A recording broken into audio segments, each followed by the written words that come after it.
RDTDaily.com presents a Tarabuster with comedian Tara Devlin. What the hell? Where you been, guys? Hi, guys. This is Tara Devlin. Thanks for hanging out. This is unapologetic liberal talk on the right side of history, decency, dignity, democracy, and humanity. And I'm not feeling 100%. I've been kind of sick this week, so that's one of the reasons we didn't have a show. Hopefully soon down the road, things will smooth out. I was really busy on top of being sick. And I still feel, I don't know what's wrong with me. Maybe I should take the COVID test. I'm very achy and tired. And my neck is aching. I don't know, whatever. Maybe it's just getting old. And what else? Oh yeah, and I have 2 rescue kittens in the bedroom, which remember I was telling you I was going out to try to trap these kittens that were, they're living outside, and we were able to get 2. There's one more out there, so we're going to try to go on Sunday night, try to get the little one. The one that's left out there, and so I'm socializing these other kittens, and they've also, on top of being sick, they've been keeping me up, because they cry at night, the poor things, and it didn't help. I'm just telling you, live and learn, really.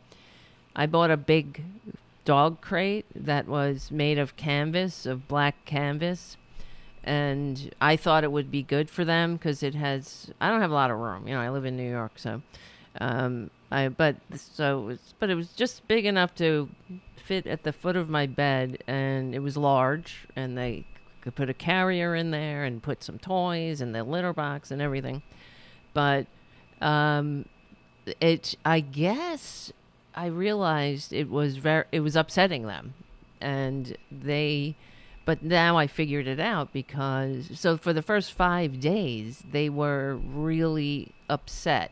And it's because they couldn't see. They couldn't see outside. All they could see was, I guess, shadows and whatever light was able to get through. And then me, and then the zipper would open, and I'd be like, yeah. So they were incredibly frightened. Aren't you? I'm frightened, too. I was frightened.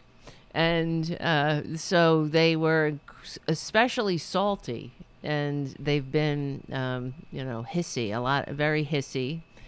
I thought I had brought some snakes home instead of some kittens to socialize, and so I started calling them my snakies, my little snakies.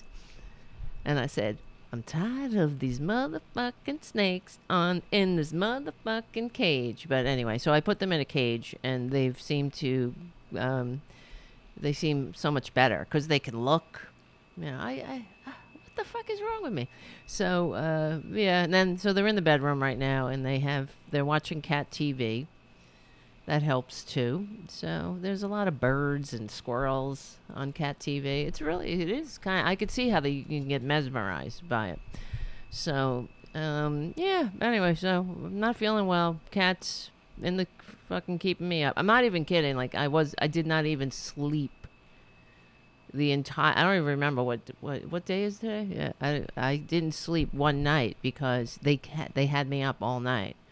Just when I thought, I was drifting off, they would start howling again and going nuts in there. But anyway, all right. So I'm tired of these motherfucking snakes in this motherfucking cage. So let's see if I can show you them. They're doing a lot better. They look kind of rough, though. You see? There they are. We're calling one Spicy. The other one is Cinder. I don't even know if they're boys or girls. Can't get that close yet. But they're good. Okay, yeah. They're a little hissy. Yes, Winston. They're very hissy and spitty. But it was especially when they were in the crate because they were scared. You got to put yourself in their shoes. They don't have a lot of life experience, and all they know is fear. And then all of a sudden they're in this big dark crate. and they see shadows and light coming through. They don't know what the hell is coming at them, right? And then I open the friggin' zipper. Then this face is there. You know what I mean? It's frightening. It's frightening. I frighten myself in the morning when I just rub the sleep out of my eyes. I look in there. I'm like, what the fuck is that? Is that right? So I said, what the hell? So, and I'm like, oh shit, that's me. I know that guy. So, all right, let's get to work. It's not going to. We're not going to go long tonight, as you know. It's a Friday night, and so yeah, we got to stick to the music cues. But yeah, I just feel very run down. I did wonder if I had COVID. That's one of the... See, the other thing is one of the guys I was out trapping with, and so we have the mama and the kitten. The last kitten is still out there. Hopefully we'll get both of them. But one of the guys, his coworker, he was saying that he had COVID for the 4th time. This guy, other friend of his. And then that's why I wondered. Maybe, some people carry it. You know what I mean? So maybe I got it from him. Maybe he carried, I don't know. I didn't take a test, so. But some people have various symptoms of COVID, right? Not everybody gets super sick, but some people, you just carry it and... Excuse me. My God. Where's Tara Jr.? He's over there. He's sleeping. He's sleeping on the chair. He'll probably wake up as soon as we get going. All right, listen. I'm tired of these motherfucking snakes here, okay? And I'm talking about Republicans. Yeah, let's just get to... we know about all our plugs, right?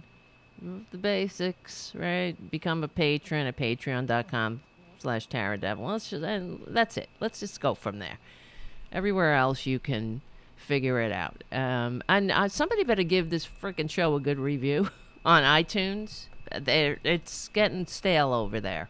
If you're new to the channel, and we have some new people, come on, just do that. I know it's annoying. I know it takes a minute. You gotta look it up if you can, and then you have to go there. There's so many other things you can do. But it helps. It does help get us up in the algorithm, and if people start searching for political talk shows, they're not going to find Charlie Crist. They will, or Steve Bannon's War Room, which all comes right to the top, of course, right? Because they're so picked upon. I'm so sick of them. They'll find this. Okay, they'll find me, us, I should say. So maybe I'm a little delirious. Yeah, why not? Because I just feel I feel out of it a little bit because of, I wonder if I have a fever. And they also, I got some scars from the kittens. Chomp. When we were out trapping, I was petting when we got one of the kittens in the cage, in the trap, and I just started, of course they freak out, but I was petting its little head. And I was like, oh, look, I'm already petting him. He's going to be okay. Chomp. He fucked me up. He fucked up my finger. So, as if on cue, he's going to be okay. Crunch. So, yeah, he will be okay. Okay, guys, let's see. Where do we want to start? I don't know. A couple of things. And first of all, thanks, guys, for your super chats. I see them coming in.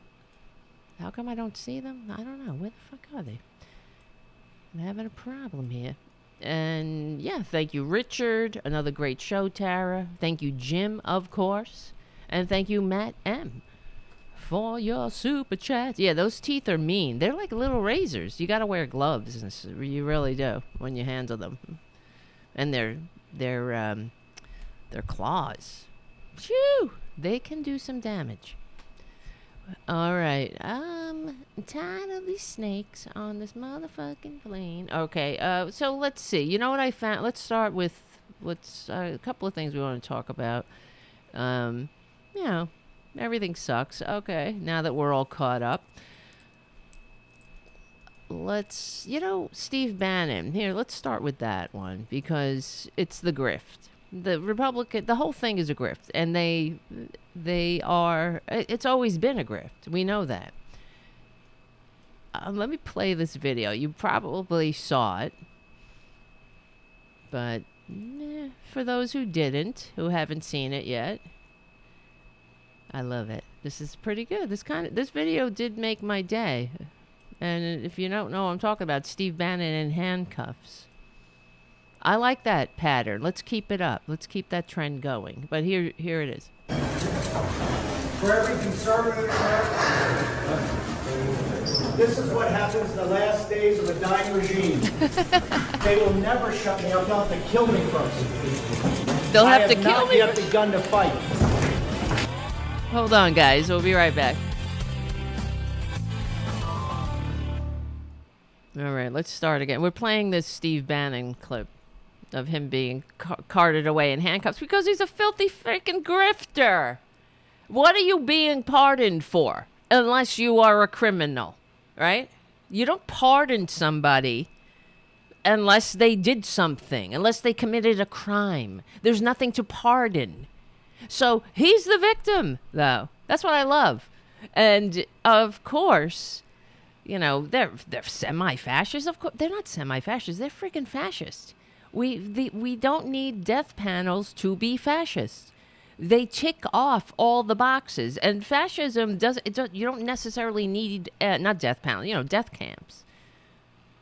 If these people, we have look at what they did to separating children from their parents, committing these crimes against humanity, and giddy about it, giddily announcing that this was their deliberate policy. I always remember that little gnome.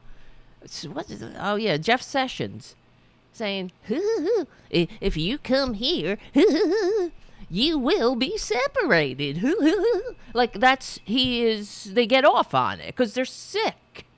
They're effing sick. And then the blowback when people were like, hey, you're repugnant, and had a reaction to it because humans have a reaction to the shit like that. Then they start saying, oh no, I was joking. That wasn't, I was, this was not, I wasn't trying to make a joke out of that. You know what I mean? Like, this is what they do because they don't realize, they're so fascist and they're so disgusting that they don't realize it. They don't realize that normal people will be repulsed by their behavior. And in fact, actually, it reminds me, it's sociopathy. That's the thing. Sometimes the sociopath doesn't, sometimes, you got to go with your gut. When someone is a sociopath, sometimes they because they can only pretend to be human. So what kind of a regime has policies like that, removing parents from their children? I mean, I guess you can say it that way. But, and just case in point, it reminded me of actually, what was I saying? Oh, was that recently? I guess during this week when I wasn't feeling well, I was watching some show about the murderer, Chris Watts. Not that it's the same, but he killed his whole family. But they had that what do you call it? He did a press conference or whatever. He was on the media saying, I want them back. I want my kids back. I want my family back. And normal people saw that video and saw that there is something very off here. That there is, there's something wrong. This is weird, right? That's how we should all respond to these Republican monsters. Like Trump. There's something absolutely wrong with him. And there's also something wrong with Steve Bannon. They are tormented. Something is wrong. I don't even know. I mean, are they narcissists? Yes. Are they sociopaths? Most likely. malignant narcissist, sociopath. I mean, there is a level of that kind of antisocial personality disorder to because they know what, I mean, especially Steve Bannon, he knows what he's doing. He knows that he is a filthy, lying freak. He is a fascist. He's an outright fascist. He goes around Europe fomenting fascism. That's what he spent the first, months of the Trump shit show. One of the things that he did, I think that's what happened. After he left, I think he was kicked out, right? Because only the best people and all.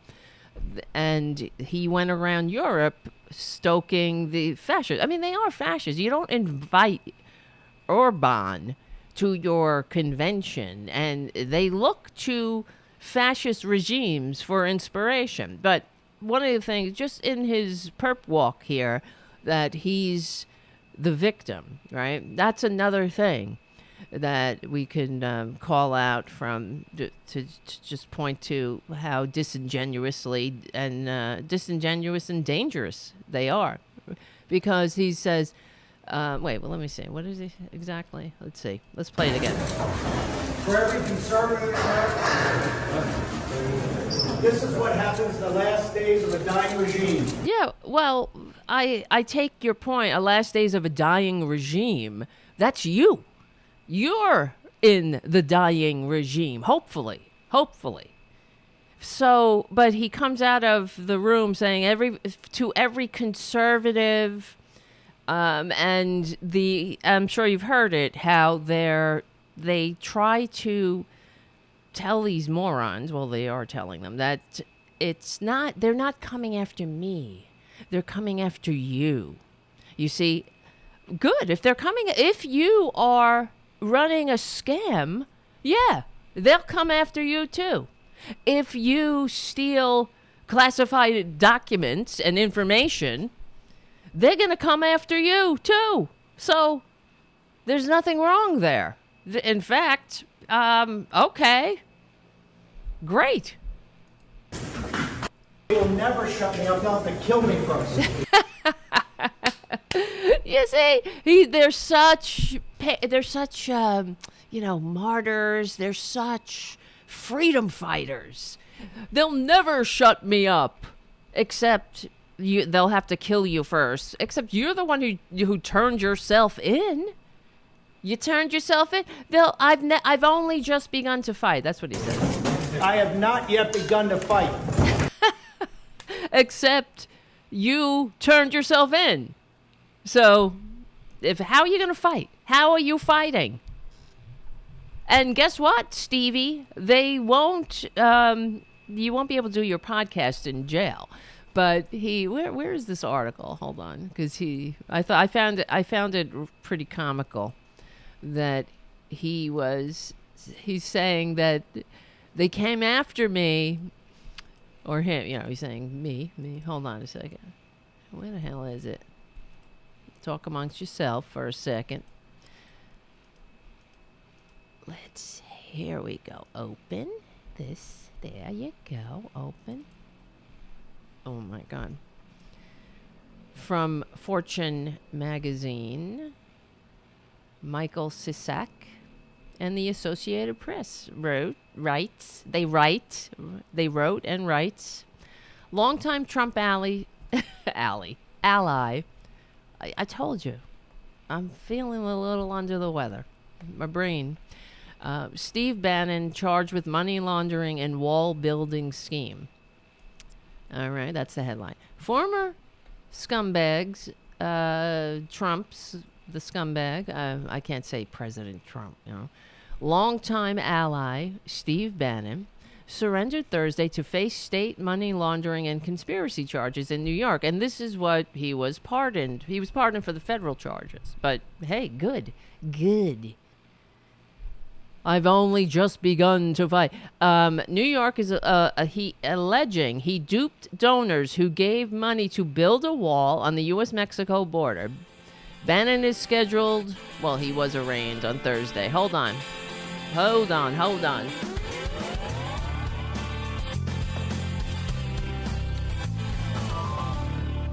All right. We're talking about Steve Bannon being. And the other thing is, I think he had 4 shirts on when he was arraigned on Thursday. 4. And they kind of speculate, why is he wearing 4 shirts?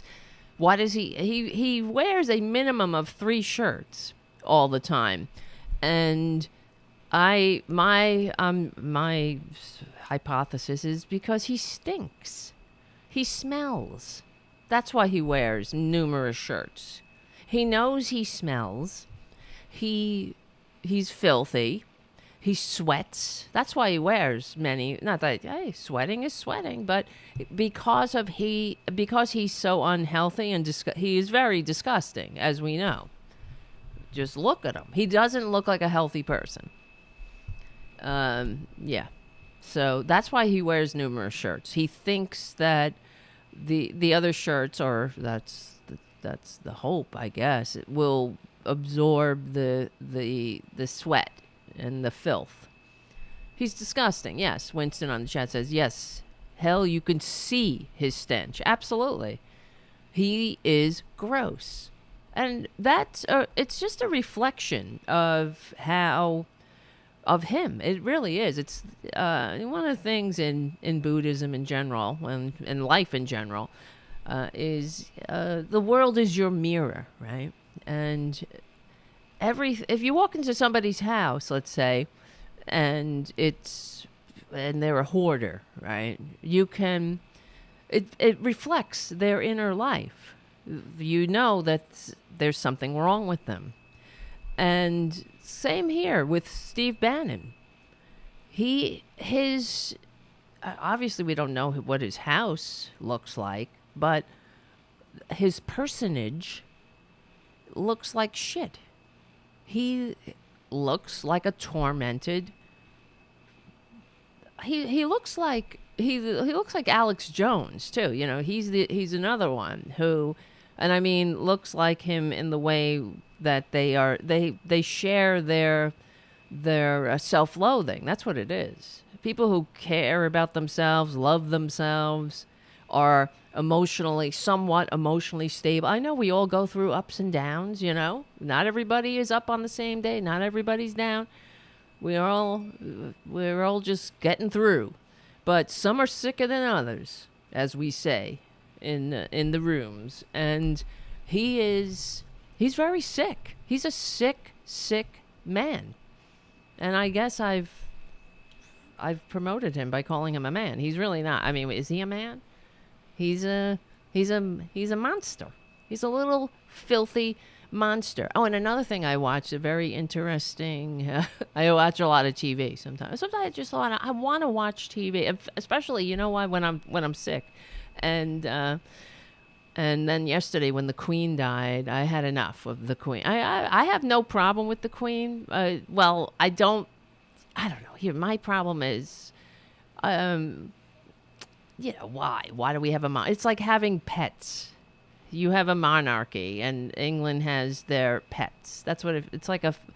A bunch of it's a family, and that's the English people have their national pets.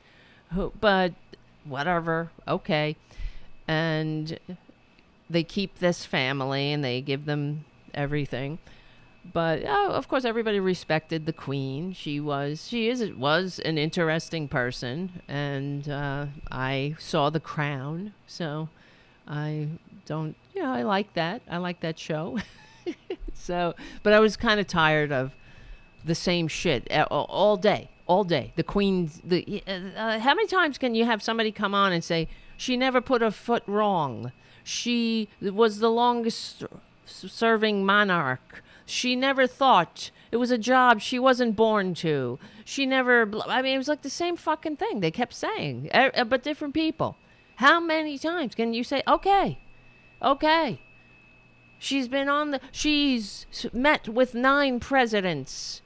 She's, right? All the time. Same shit, same things. Round and round and round. Now, Prince Charles, now King Charles. Yeah, and he's not as popular as the mother. Okay. it's like, why? We have a fascination. Yes, human beings have a fascination with, I guess, our pets. We like our pets. What can you say? Ed says she never said anything intelligent. Maybe she did in private. That whole, I don't know. I mean, all I know about the Windsors is, well, I know some about them. Not from just The Crown, but because I like watching a lot of documentaries. So, anyway, whatever. It is very interesting. I don't know.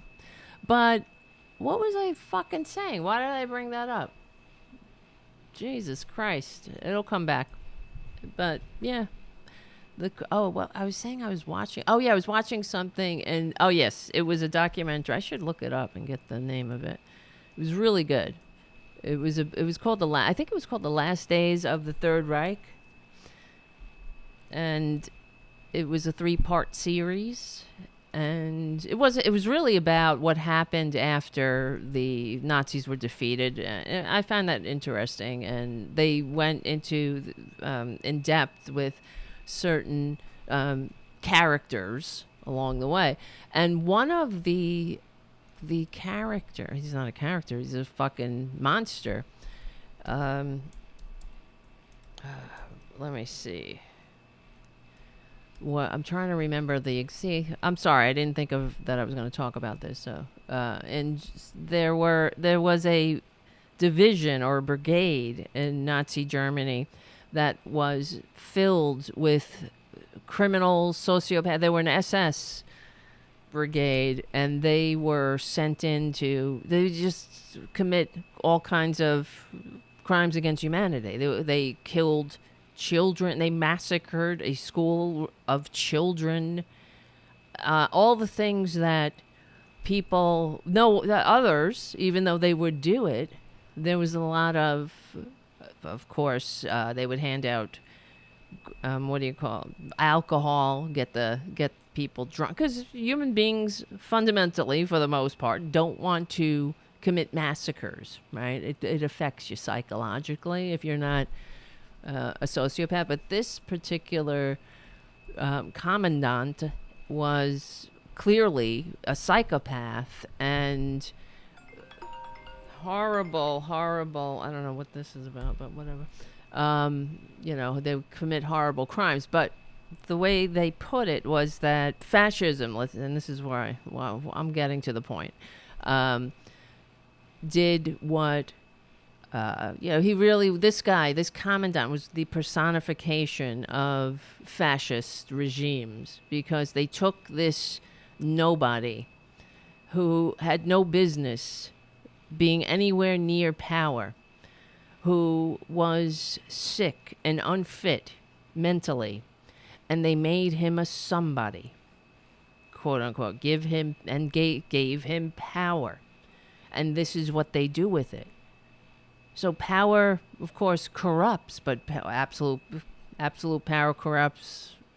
What's the saying? Power corrupts, but absolute power. Somebody on the chat will get corrupts absolutely, right?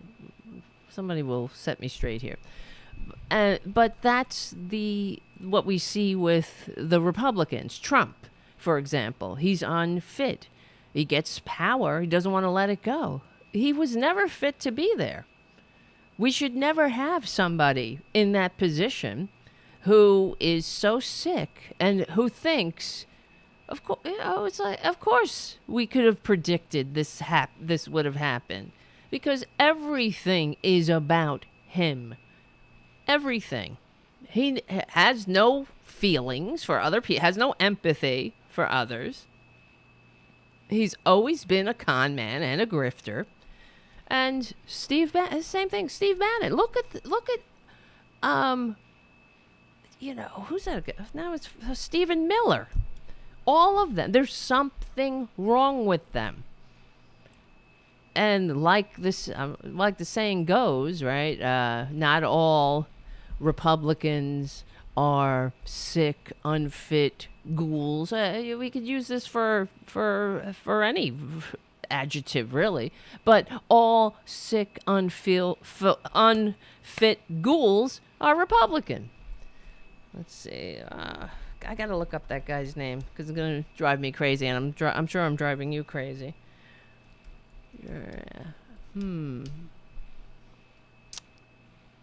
Let's see. No. I got because it's some long name that starts with a B. The B. Somebody will. That's why I need a researcher. You know what I'm saying? I need a producer. I need a researcher. I need somebody to socialize these cats. I need somebody to adopt these fucking cats. So. I've only just begun to fight. And the other thing, okay, we were reading this article, but obviously, I don't know. I say obviously a lot. What are you going to do? That's another thing.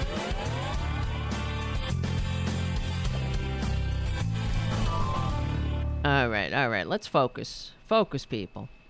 Let's go on with this article I'm reading from Fortune about Trump's Trump ally Steve Bannon laundry. He's money laundering. He's certainly not laundering his shirts. But bump. Prosecutors say that while Bannon promised donors all the money they gave would go to building the wall, he was involved in funneling hundreds of thousands of dollars to two other people involved in the scheme. The indictment didn't identify those people by name, but the details match those of Brian Colfage and Andrew Badolato, who pleaded guilty to federal charges in April. Bannon's state-level charges in New York stem from the same alleged conduct and attempted federal prosecution that ended abruptly before trial when Trump pardoned the piece of dirt on his last day in office. But he didn't pardon. You see what happened? He didn't pardon all of the scummy dum-dums who committed domestic terrorism against this country on January 6th. He didn't pardon them. He pardoned the scumbag who fleeced them. That says it all about the grift that is the Republican Party. They're all in on this now. They are irredeemable. It needs to go. But Biden, I'm sure you saw, he gave a speech. We'll talk about that. And he was saying how, what did he call them? Well, of course, the MAGA Republicans, but he called them mainstream Republicans. Yeah, I think that's smart to put them into these categories. And it's like, lancing a boil. They really need to be excised legally and peacefully from the body politic. They're irredeemable. Why would you want to keep a boil if you can get rid of it? Especially a festering one. And an infected festering one that's constantly whining. That's the other thing. Holy shit. Especially if you had a boil that was just constantly like, wah, I'm a victim. Right? You're the boil. That's what it's like. We have a boil that's like screaming and whining and calling the body the boil. You're the boil. I'm not a boil. That boil needs to go. Bannon's state level. Oh, yeah, I read this. Presidential pardons apply only to federal crimes, not state offenses. In Bannon's case, any double jeopardy argument would likely fall flat because of his federal case didn't involve an acquittal or a conviction. Bannon, age 68, and he looks about, I don't know, he's timeless. He looks timeless. I don't know. He's always looked 68. That's the thing, right? He looks every bit of those 68 years and then some. Who the fuck is calling me? What the fuck?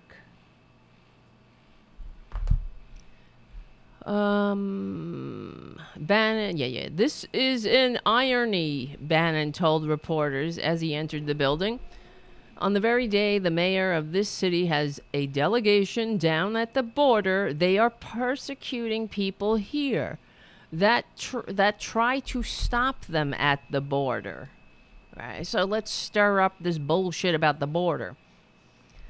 Because it's all, really when it comes down to it, it is all about racism. We know that. In fact, right before I went on air here, I went to the conservative Reddit page. I sometimes go there. Somebody's fucking on a motorcycle outside. Great. And I like to peruse their headlines. And it's all racism, one thing after another. All about how people are racist against white people, and everything somehow has to do with race. Divide and conquer. That's it. Because they are fascists. The fissures of disunity stoke division. Exploit the fissures of disunity. Every common how did Henry Wallace put it? Every common front against fascism.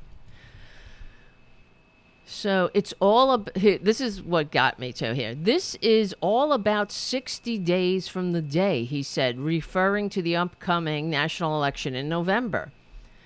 In an earlier written statement, Bannon accused Manhattan District Attorney Alvin Bragg for pursuing phony charges against him ahead of the midterm election, saying the Democratic prosecutor targeted him because Bannon and his radio show are popular among Trump Republican supporters.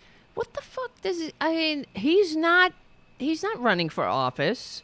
This is all about targeting me 60 days before a midterm election? Well, it's always 60 days before something, isn't it? It's like somebody getting arrested. It's like, they got me 60 days before Sarah's bat mitzvah. Or 60 days before I went to the Aqueduct racetrack for my reunion. What? You are not in office. You have nothing to do with being in. You're not a candidate for office. You filthy four shirt fucker. They're fucking calling again, these motherfuckers. What is going on?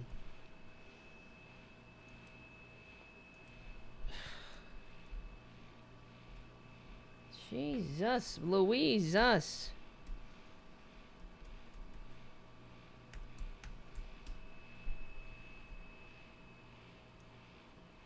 I'm just looking it up. Who is calling? It's Sunny. Somebody ordered me a pizza. Is that it?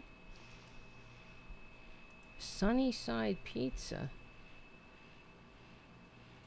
I bet you, we'll see. If they call again, I'll answer. I just looked up the phone number. Huh. You motherfuckers. You ordered me a pizza? I don't know how these people get my number. Right? But you know that sometimes, I don't know what, these people, I mean, it's actually a mark of the fact that somehow we're doing it correctly. If they come after this dinky show, they send pranks to the phone, my phone, and I don't know how they got my number, but I guess you can really find out anything about anybody. If they call again, I'll pick it up. Let's see. Let's see if I don't know. I didn't order a pizza, but I am kind of hungry. Maybe I'll get it. Maybe I'll take it. Anyway, okay. Where were we? I'm trying to do a show. Why are they ordering pizzas for me? It was kind of thoughtful. That was actually pretty thoughtful. They're worried about me. On the very day, yes. Oh, so it's on the very day that something is happening at the border and brown people are doing something. They are targeting me because I'm the center of the fucking universe. And no, don't worry, if I steal from you, There should be no consequences, because when there are consequences for me for committing fraud, there will be consequences for you for committing fraud, and nobody wants that. In 2020, federal agents pulled Bannon from a luxury yacht. Oh yeah, because man of the people, off the Connecticut coast, and arrested him on charges he pocketed more than $1 million in wall donations, because they have that rapacious black hole of need and greed that can never be filled. That's why they want to destroy everything. They're not happy. There's something sick. They're very sick. They don't spend their limited lifespans doing anything positive for society. They literally want to tear it apart. And anything decent in society, they can't stand. So they hate America, frankly. So just think about it. That's why because they cannot see, living in a country that is a multiracial democracy, right? Democratic republic, constitutionally limited democratic republic, and that requires them somehow to maybe not be as disgusting, and or at least shut their filthy holes on occasion when it comes to their racism and their ugliness that they keep, that makes them have to wear 4 shirts. Seriously, 4 shirts. 4 shirts to go to court. Maybe it was 3 on a regular day, but 4 he would be at court, especially sweaty. So, all right, we're back. I just splashed coffee in my glasses. Now I can't see. Great. Uh-oh. My eyes are broke. Damn it. I can't read anything because I don't have I gotta get my eyes fixed. Anybody else got LASIK? I'm thinking of getting it. I'm sick of it. I'm sick of being blind. Anybody else sick of being blind? All right. These are literally my eyes. Oh, okay. There you are. Federal prosecutors in the trial of former Bannon co-defendant noted that some residents of the New York City area had donated to the wall building project. Good, and that's why we could prosecute him here. He should be prosecuted by every state's attorney general, frankly. He really should. One witness testified, was an official with the Charities Bureau of the New York Attorney General's office, who said that a charity backing the wall project had filed paperwork to accept donations in the state. The Attorney General is also involved in Bannon's state criminal case. Bannon, who had pleaded not guilty to the federal charges, was dropped from the federal case when Trump pardoned him. Colfage and Badalato. Oh, here comes the producer. Great. Wonderful. Had been scheduled to be sentenced this week, but that was recently postponed until December. Hold on. Jesus Christ. The whole thing is falling apart, Junior. My eyes are falling apart. In another case not covered by Trump's pardon, Bannon was convicted in July on contempt charges for defying a congressional subpoena from the House committee investigating January 6th. Okay. He is scheduled to be sentenced in October and faces up to 2 years in prison. And I hope they throw the book at him. But will anybody go to jail besides the bad apples, the low-hanging fruit? Supposedly. I hope so. Will Trump go to jail, Junior? I hope so. I hope so. So, what was the other thing? Hold on. Oh, let me do this one too. I wanted to talk about, because I know we only have a limited time with our Progressive Voices listeners. If you're on Progressive Voice, and Progressive Voice is another thing. They didn't play the show yet again.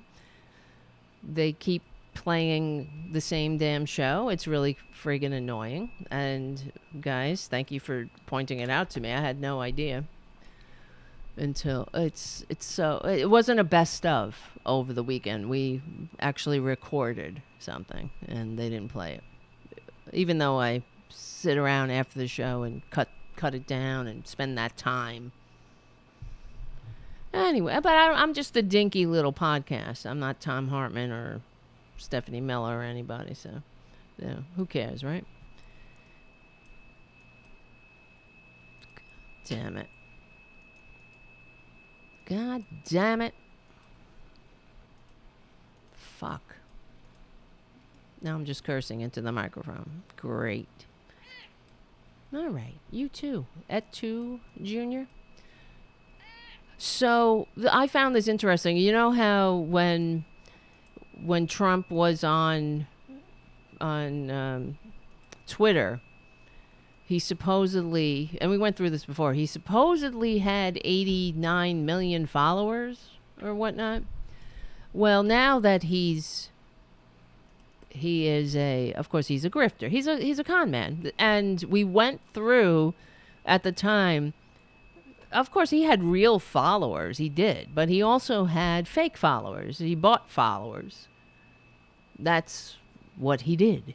And it would drive me insane all the time that the corporate media would not report the fact that he had, that it's not real.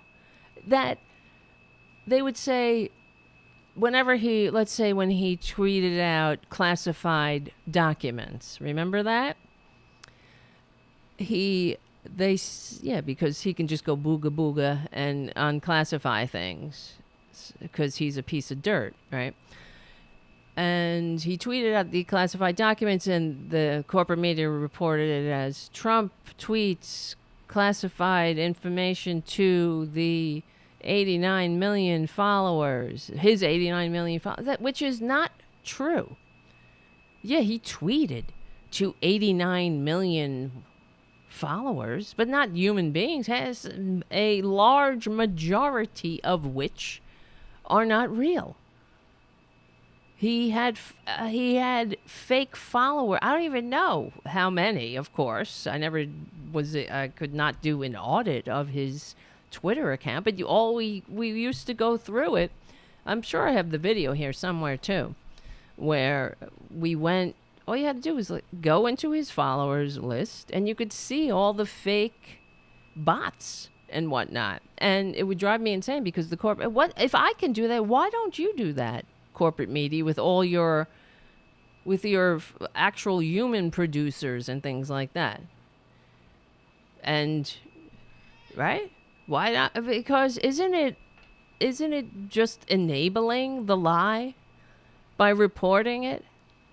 Why isn't it a more pertinent story to say that Trump has fake followers, has however many fake followers, millions? We're not talking about a couple. Of course, everybody has some bots on their Twitter account. It just happens, but he had an overwhelming amount, a large bulk of fake followers. And it's not a surprise to me now that he's on this knockoff, this fake ass Twitter knockoff, because he sucks. You know what I mean? He sucks at business. Of course he's using of course his stupid Truth Social is nothing but a fucking Twitter knockoff. Everything about it, because he never had an original idea in his scummy head. Never. He never innovated. He's never brought anything to the table. He is a parasite. A disgusting parasite. Wait, hold on. Tara Jr.'s stepping on the keyboard. All right, say hello to everybody. Say hello. Say hello. Everybody here are your purrs, right? All right, now I gotta put you down. Okay. You stay right there. You stay there. See? Gotta argue with your producers sometimes. But, so, according to... now we know. We know that Twitter, Trump's Truth Social, everything sucks about it, right? Everything is derivative. It's not a retweet. It's a retruth. Fuck you. And according... apparently, you can take the code off of anybody's website. They literally ripped off the code from Twitter. So they suck, and that's all part of. They just ripped off Twitter's code and added their own little retruthing and whatever. So stupid, but according to whatever's reports, that's what I call reports. Whatever's. He only has like 6 million followers, or whatever the fuck they call them. I guess followers. Yeah, followers, right? On his stupid Twitter knockoff. And I'm not surprised. Obviously, why do I keep saying obviously? Is that something I always said, or all of a sudden I just pick up on it? I know I say what I mean or whatever a lot, but sometimes I guess I hear myself, and I apologize for being annoying. It is what it is. You guys keep coming back for more, so. But of course, his Twitter knockoff is a failure. He's never been popular, and this Nazi movement of his is. It's the authoritarian followers. There's that baseline, and it's not gonna. Nothing is going to break through to them. So we shouldn't even try. That's for sure. So here's from Forbes again. Derek Bain, who is a media forecasting expert of Forbes, writes. There seems to be nothing but bad news for former scummy so-called president scumbag lately. I had to do some editorializing there. Oh, man, the music. Hold on a second, guys. Hold on. Bing, bang, bong. Bing, bing, bang, bong. All right, we're back. Unapologetic Liberal Talk. If you are on any other platform, come on over to youtube.com/c4channel/Tarabuster and hang out in the greatest chat room in American history. I see Mark, our millennial correspondent, on the chat room. I see Errol and Winston and Haiku, our moderator, our great moderator. Fairer than I would be. Fair, but firm. That's what I think. That's his nickname. Fair and firm. That's what she said. Jim is also a moderator. Thank you, Jim. He's a moderator who pays me, basically. He's always super chatting. Thank you, Jim. It's like a volunteer. He's a volunteer, but a reverse volunteer. He's literally not. I'm not paying him, but he's doing all the work of moderating. Sometimes we get sometimes we get some morons in there. We don't mind right-wingers if they know how to behave themselves, but that is rare. That is rare.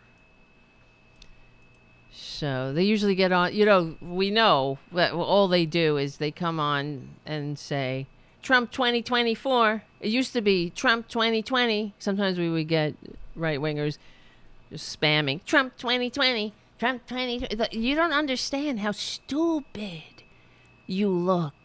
You prove us correct. Constantly. That's all they got to say. That's all they have. Let's hope. I keep thinking about Jim Jones and this cult. Maybe they need to do the full Jim Jones. I don't know. Maybe something has to wake them up. It's incredible. It really is incredible.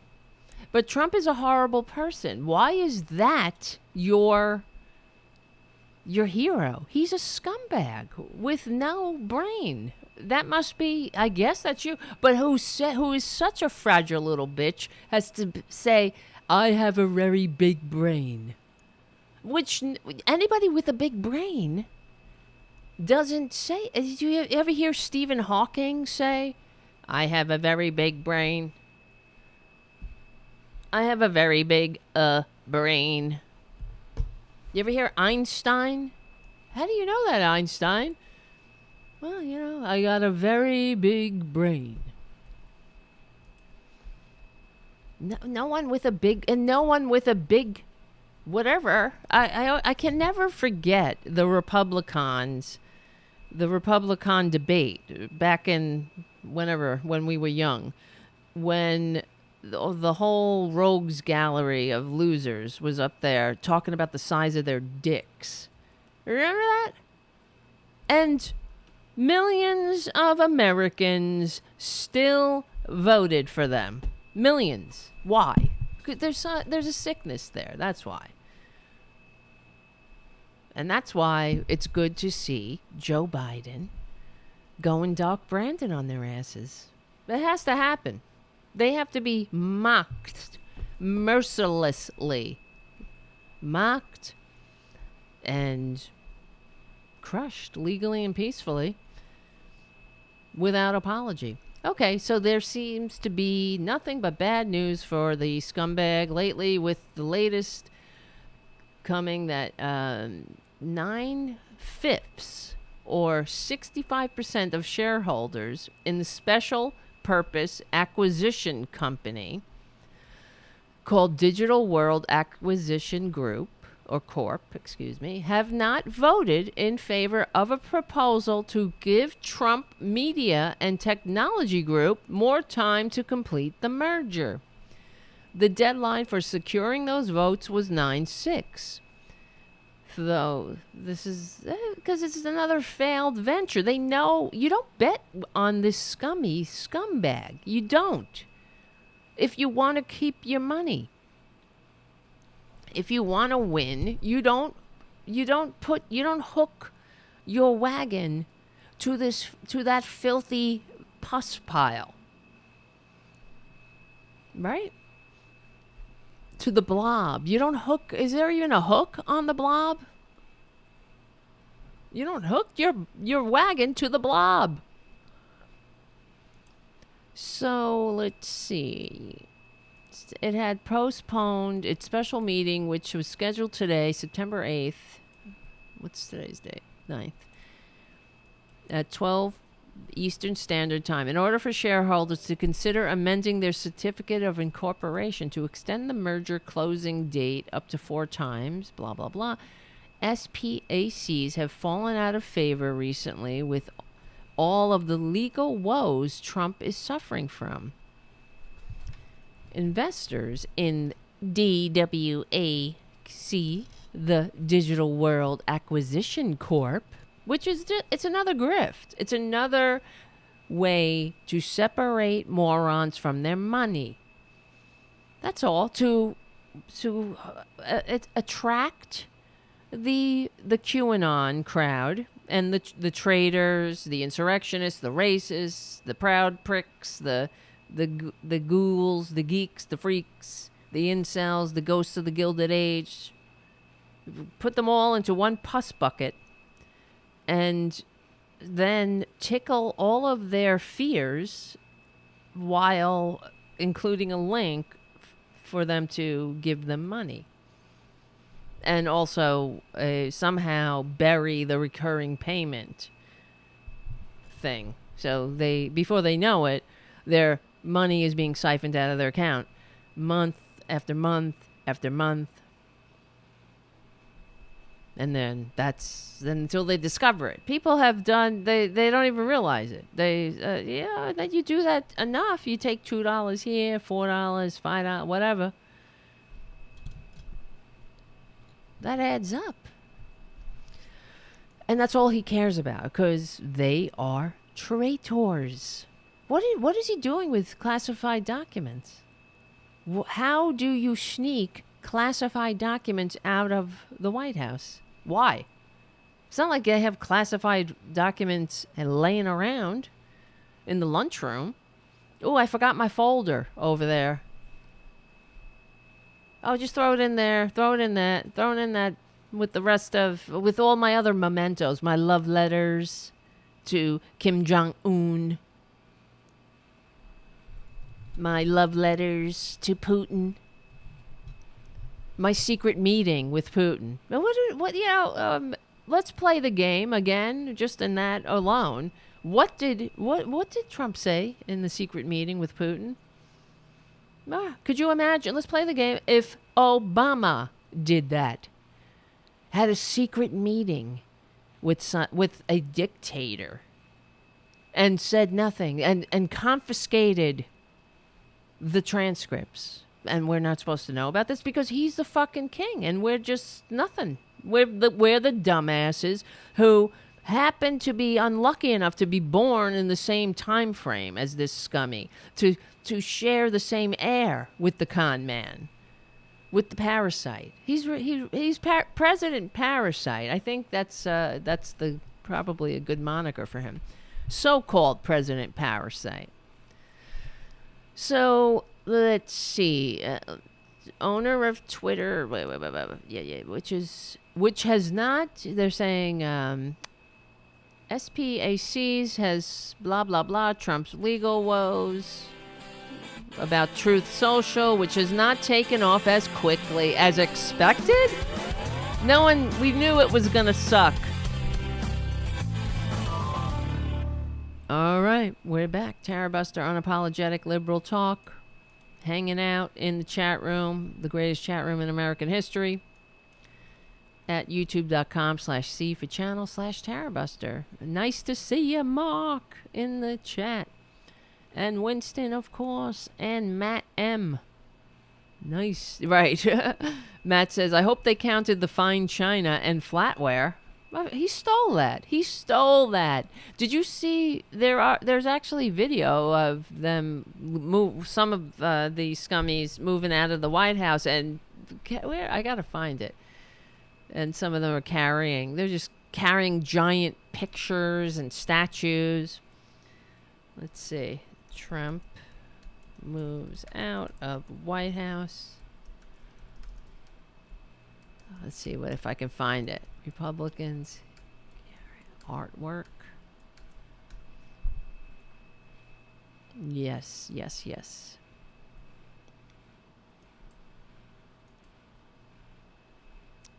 I can't find it. Okay, here it is. Oh, yep.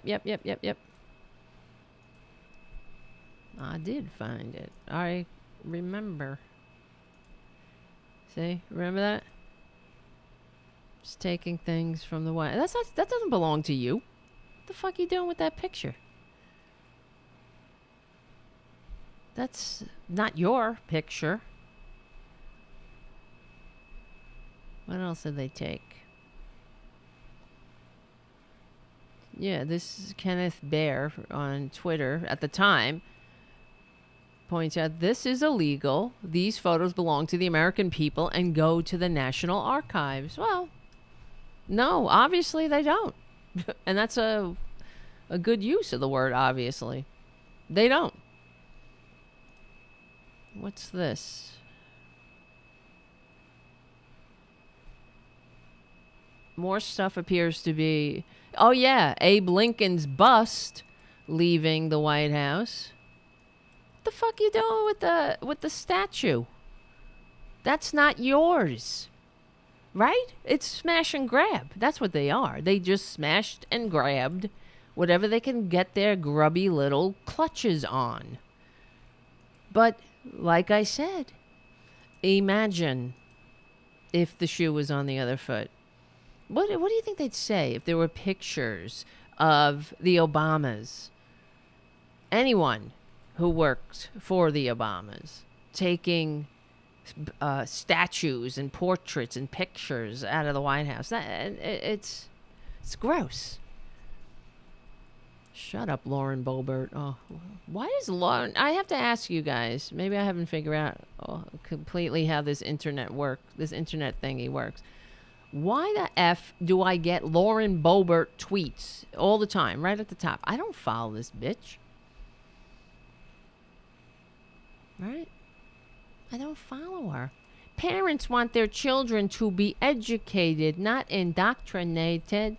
Shut up. Shut your effing hole.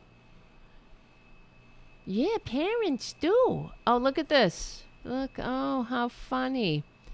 Rest in peace is Disinformation Governance Board. Look at all their heroes. So disgusting. Just horrible people. Horrible people. Oh my God. Frustrated with high gas prices? Oh my God. When they run out of ice cream, what are you talking about? Ultra MAGA. Well, good. I'm sorry for those who are listening. Just listening only. We're looking at Lauren Boebert's Twitter feed. And I want to puke. Of course, where does she go? She visits something that has to do with killing other people. Always. She can't go to she's got to be, there she is holding something that kills. Holding an assault weapon. These people are sick.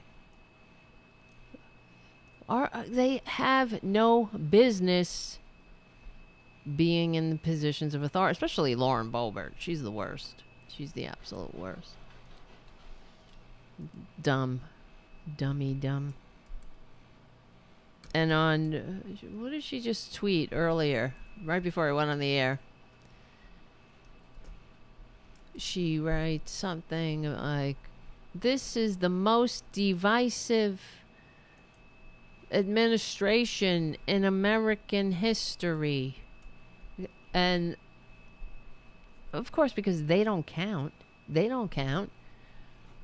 Coming down an escalator calling Mexicans rapists or Nazis very fine people, that doesn't count as divisive. That's unifying to them. Right? She's got to go to they are so vile. That's your heroes. I can't take it. MAGA morons. I'm ultra MAGA. Good. Well, now we know. And just like the rest of them, they're not going down in history as heroes. They won't. They will be vilified. Rightfully so.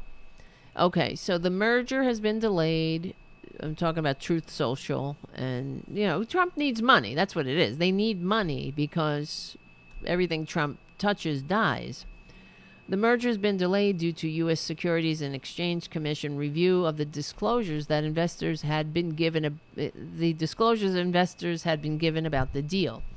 An investigation by the Financial Industry Regulatory Authority, as well as federal prosecutors. Well, all of these things, that's part of civilization. So grifters can't just run free, and parasites can't just run around sucking as much profit out of the rest of us. But to them, that's everybody's picking on them. Truth Social launched with a number of technical glitches and complaints from many that Trump himself wasn't using the platform. He didn't post until 2 months after it launched. The numbers of followers Trump has on Truth is less than 5% of the 89 million Twitter followers he once had, which, like I said, come on. He didn't have 89 million. Do some fucking journalism. But that's how it happens. That's how the mass hysteria happens. And the lie gets embedded in our psyche.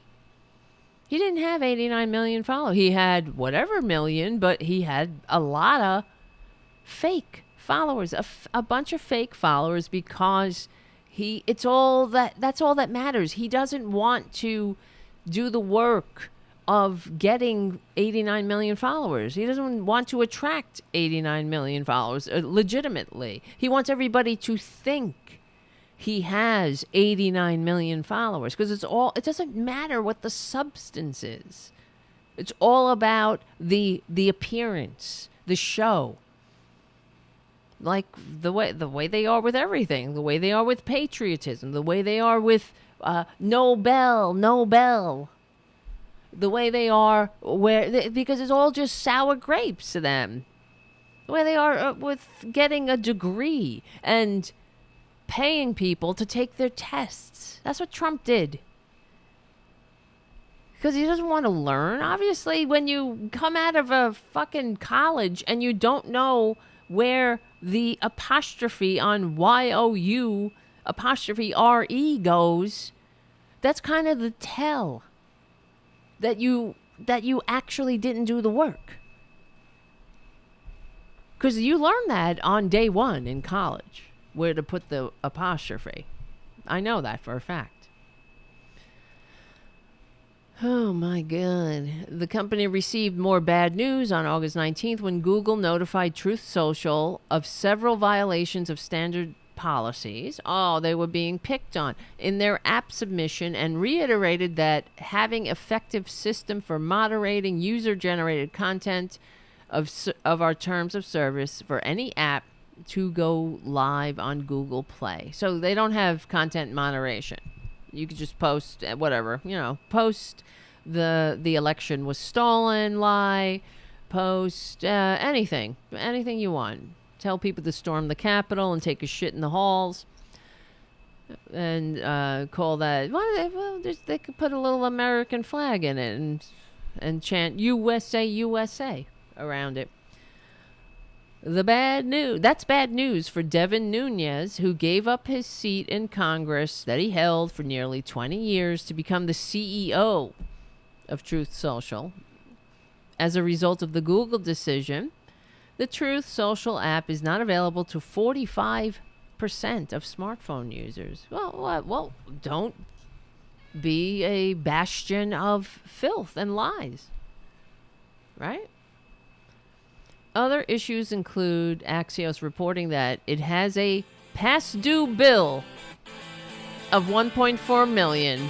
Of course it does. To its cloud hosting company. Does Trump ever pay his bills? No. Other issues, it has a past due bill of $1.4 million to its cloud hosting company, RightForge. Therefore, it would appear that TMTG will need a cash infusion sooner rather than later. However, the company's been in a pickle. As far as financing goes, it has raised at least $38 million thus far, and the agreement with DWAC caps that debt that TMTG, I know it's annoying, can have on its books closing prior to the deal closing at $50 million. Well, that's what Trump does. He's nothing but he scams banks out of money. That's why he couldn't get a legitimate bank loan here anymore and had to go and fillet Putin. It's true. That's what he did. Maybe that's what he did at the secret meeting where he confiscated the transcripts. He didn't want anybody to know that he had serviced his lord and master, Putin. And isn't that embarrassing? Aren't they embarrassed? But yeah, well, you have to, in order to be embarrassed, you have to be self-aware and smart. On some level, you have to be able to You have to have a level of maturity, and you need to not be a complete sociopath. From the Mercury News, Leonard Pitts Jr. writes that trying to persuade Trump Republicans is a waste of time. I thought this was good. Yep. MAGA Republicans think Joe Biden is being mean to them. You read that right. Followers of Trump, a man who denigrates his rivals as SOBs, sickos, dummies, losers, wackos, and scum, a man who has accused Biden of corruption and cognitive decline, say that they are affronted the way Biden has treated them. I hate them. That's my editorial comment. House Minority Leader Kevin McCarthy even demanded an apology after Biden said MAGA Republicans embrace semi-fascism. Then came last week's fiery speech from Independence Hall in Philadelphia, in which Biden said MAGA Republicans, he's always careful to draw that distinction, represent an extremism that threatens the very foundation of our republic. Given the republic is still reeling from the day Trump sent armed MAGA Republicans to the Capitol, that would seem inarguable. But the right still pronounced itself insulted. Well, that's their state of affairs. And it's always been that way, guys. That's why I know the original sin of this country is racism, clearly. But another problem we've had for years, for since the inception, is being too nice to conservatives, giving them a long leash, allowing them to be disgusting, divisive, and not smashing them legally and peacefully into the ground. It reminds me, this has been going on for a long time. So people say how this country is it's as divided as it was right before the Civil War, right? And it is, I guess, right? I don't know. I'm not that old. But it reminds me of, I'm sure you've all heard of the incident, the caning of Senator Charles Sumner. At the time back in the day, this before the Civil War. Civil War was 1861 to 1865. In 1856, a famous incident, the caning of Charles Sumner. This is from the Senate website. On May 22nd, 1856, the world's greatest deliberative body became a combat zone. In one of the most dramatic and deeply ominous moments in the Senate's entire history, up until January 6th, that's my editorial, right? A member of the House of Representatives entered the Senate chamber and savagely beat a senator into unconsciousness. The inspiration for this clash came 3 days earlier when Senator Charles Sumner, a Massachusetts anti-slavery Republican, hold on, Junior. It's a junior break. Get over here. Come on. You stay. Stay. Yes. An anti-slavery Republican, see? Republicans were anti-slavery. Well, now what happened? Now we have Republicans like that who won't even denounce slavery. Not that, whatever. I'm referring to one of the videos from The Good Liars where they were interviewing these MAGA morons and they wouldn't say that slavery was bad. They said no comment. And of course the famous Rush Limbaugh, some people are just born to be slaves. Anyway, let me see. What time is it? Oh yeah, we're coming up to the end of the Progressive Voices part of the show, so let me wrap this up a little bit.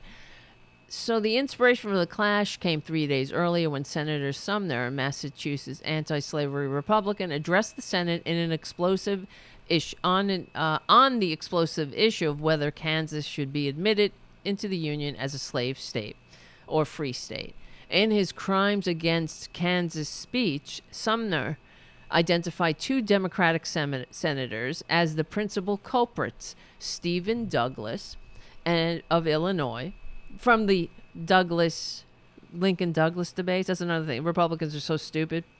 They think that Lincoln debated with Frederick Douglass. They're so fucking dumb.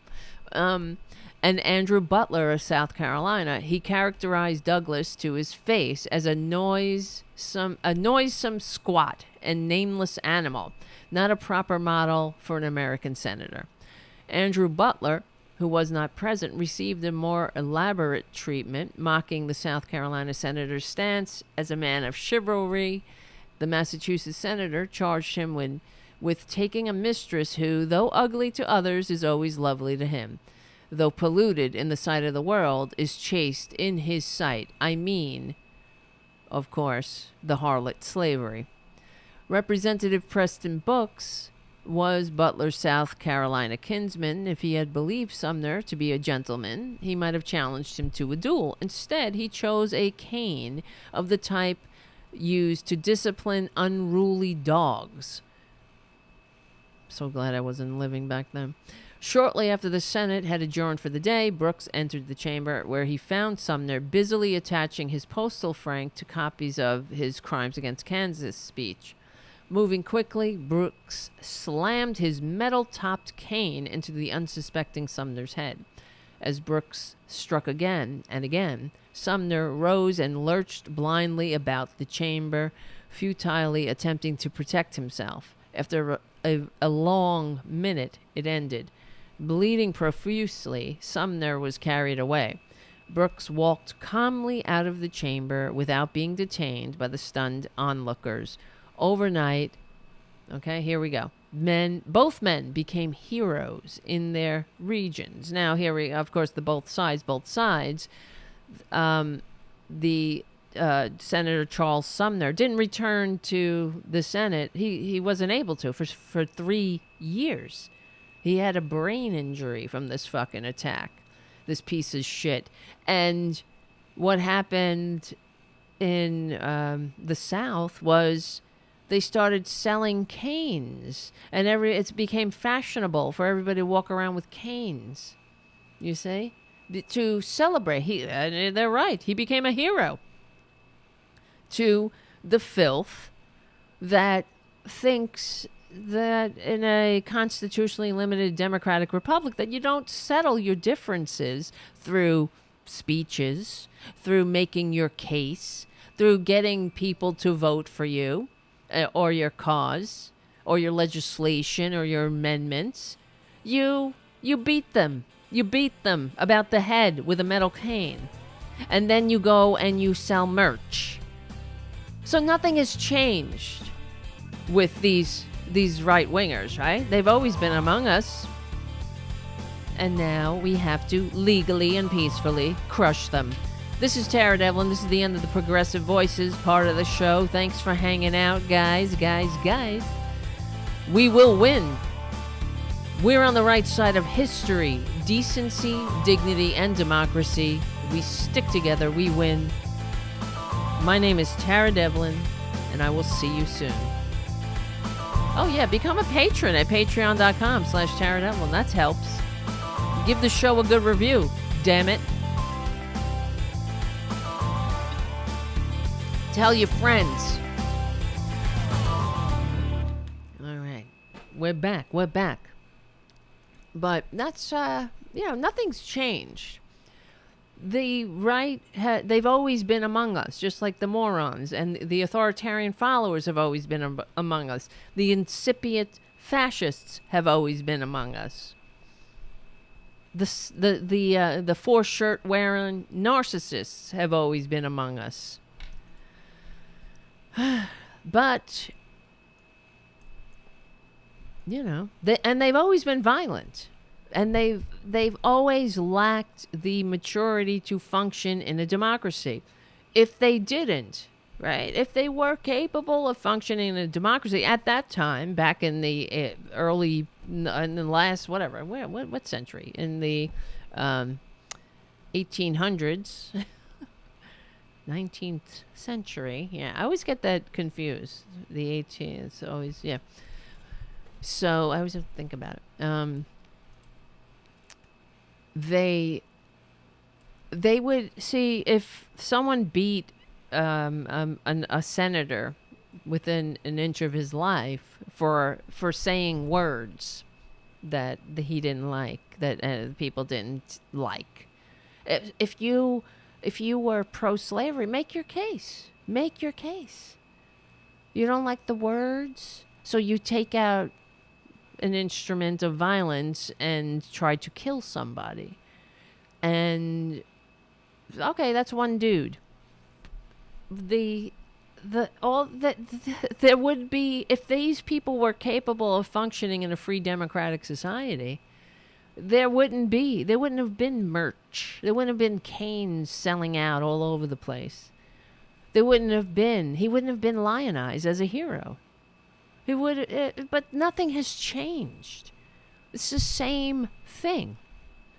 These people making themselves martyrs, selling merch about their filth, their treason, their lies. I'm sick of it. I'm effing sick of it. I told you I saw that there was some guy in a van driving in front of me with a bumper sticker that said, "When I die, please don't let me vote Democrat." Like, another fucking lie. Don't worry, scummy. You don't have to ask, because it doesn't happen. But you know what does happen? The Republicans all over the country trying to restrict voting, as much as they're trying to restrict what you read, or women's rights, or your right to privacy. Because they can't stand living in a democracy. That's what it's about. They hate other people. They hate they hate difference. They are their children. They are infants. They lack the ability to function in this thing. And we're supposed to apologize for that? The ones who are capable. I'm sure you saw the Obamas at the White House. And it drove me insane again with the corporate media. I wish I had grabbed it off the screen, but they were saying, after many years, however many years, because Trump was a piece of dirt and he wouldn't host the Obamas unveiling of their portraits. It was a nice tradition. How do you do that with someone who's a fascist liar trying to overthrow the guy? I'm talking about Trump, right? That was before. We all knew what was in his mind, but he's not a nice person. He's a scumbag. He's incapable. Why would he host the Obamas? He hates the Obamas because Obama's not a fraud. That's the thing. He went to college. He actually did the work. He read the books. He got the degree legitimately. He was a community organizer. He did things for his community. And in this racist-ass country, he got enough votes 2 times in 2 landslide elections to propel him to the executive office. And then he was man enough and mature enough when it was done to step down and hand the keys to the White House to the most repugnant piece of shit ever inflicted on this planet. And we've had that's really a tough race to win, There's a lot of contenders. Truly. He's okay. How? Who's more? He's up there with Hitler. Hitler killed. By the time Hitler was done with his fascist fever dream, there were how many people died? 75 million in World War II. Yeah, I guess Trump hasn't reached that bar yet. He's on the way though. He's got 1 million premature corpses. American corpses. Oh, yes, that's what we want back. I love when the Republicans are like, let's bring back Trump. Yeah, because we miss mass graves here in the United States. The mobile morgues, remember? The good old days where where funeral homes ran out of storage for the corpses. So they had to have mobile corpse vans on the streets. Remember how fun that was? And then they, make a big fucking thing. They tell these fucking idiots to drink bleach. And they do it.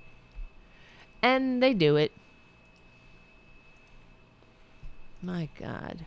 Which reminds me, actually, now that speaking of, I know I'm a little all over the place, but that's the way it is. This is Tarabuster.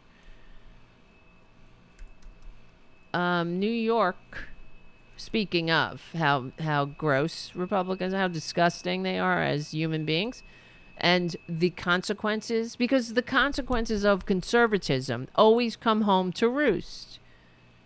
And now they're all anti-vaxxers, right? No, you can't tell them what to do. It's my body, my choice. When it comes to being a selfish piece of shit that affects other people. Well, New York, this just came out today. New York declares a state of emergency over polio. Polio's back, everyone. New York Governor Kathy Hochul on Friday declared a state of emergency to boost polio vaccination rates amid more evidence that the virus is spreading in communities. Polio virus has now been detected in sewage samples from 4 counties in the New York metropolitan area, as well as in the city itself. And it's not just children that get it. You better get your polio fucking shot. Health officials said that everyone who's unvaccinated should receive their shots immediately. Some New Yorkers should also receive a single lifetime booster, which I will be looking into.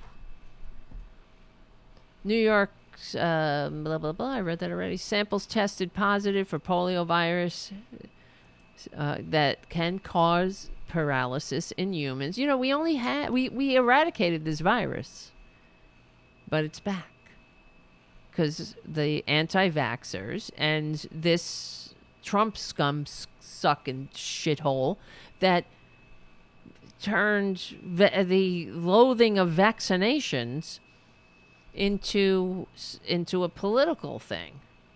Why?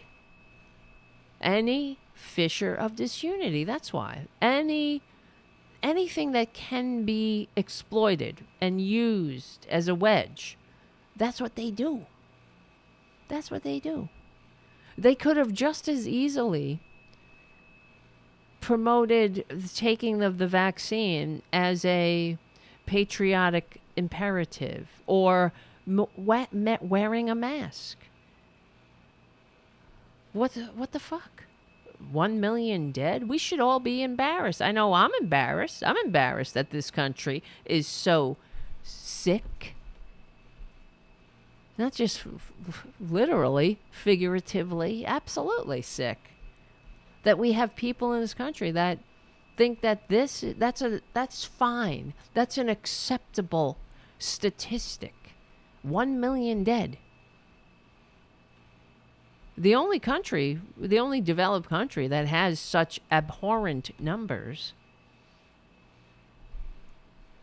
Disgusting, right? But I let my child breathe. But what about the consequences of that? What of not let your child breathe, but of 1 million dead? You know, it's not just 1 million, not just the person affected, it's everybody around them. The families, the mothers, the fathers, the children left orphans. We've read numerous stories about situations like that where both mom and dad died. And that's, you know, that's Republicanism for you. That's conservatism. Selfishness. The search for the superior moral justification for selfishness. Up to and including 1 million corpses. You love America so much. You helped create 1 million corpses. Congratulations. Putin couldn't have done it any better. You've really made all the America haters all over the world incredibly pleased. Here, I'm looking at wait, hold on a second. Because I saw on Reddit earlier, I think, oh yeah, it was at the Herman Cain Awards, about how many actual orphans. Yeah, COVID-19 has created 10.5 million children. 10.5 orphans lost a parent. 10.5 million children lost a parent or caregiver due to COVID-19. Well, there. Fuck them. Babies. Pro-life. There's your pro-life. So let's just show you for 1 second what I'm looking at. The conservative Reddit page. See, oh, they have 1 million subscribers. Like the 1 million corpses. Woke Oberlin College. Right, look. I'm just perusing the stories. It's all racism. Woke Oberlin College finally pays out 36 million owed to Family Bakery. It's slandered as racist. Yes, because I don't know anything about that story, but I'm sure it was very painful for these white people to be called racist.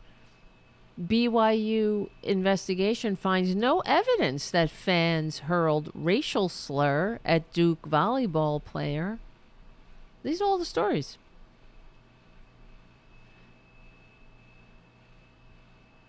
Project Veritas sting, which is, I don't know what this is yet. I haven't investigated it, but I'm sure it's a selectively edited lie. But anyway, the headline reads, U.S. Senate candidate for South Carolina says white people must be treated like shit. Yeah, right. Okay. Yeah, right. Yeah, right. They're so fucking dumb. They will fall for anything if it gives them a reason to be racist, to justify their sickness. Well, here we go. Here's a meme against climate change. Yes. In case you were wondering who was paying the climate crisis, quotes, scare quotes, climate crisis propaganda shills. Yeah, it's not a climate crisis. Don't believe your lying eyes. Believe this meme. Believe the meme. You better. Reminds me of the last time we were doing the show, and some dumb bitch wrote me. I almost said writ me. I'm really tired, and said, "You better learn about Nazi Germany." Yes. You better learn. You should learn about Nazi Germany. And I'm like, yeah, because you have learned so much from a meme. They are scholars, the meme scholars. They never read a book. They never sat down and invested time in increasing their knowledge in any form of history, especially the history of Nazi Germany. They just like to selectively edit shit and make spurious quotes from the founders justifying bullshit, and tweet out memes that actually, in the long run, obviously, or they're dumb, but in the long run, do harm to the people and the planet and the country and anything that they get their clutches on. What's this? Biden removes squaw from over 600 landmarks. What, the word squaw? Oh, wow. Well, that's triggering for right wingers. President Joe Biden's Interior Department released replacement names for almost 650 racist and derogatory, quote unquote, geographical features on federal lands.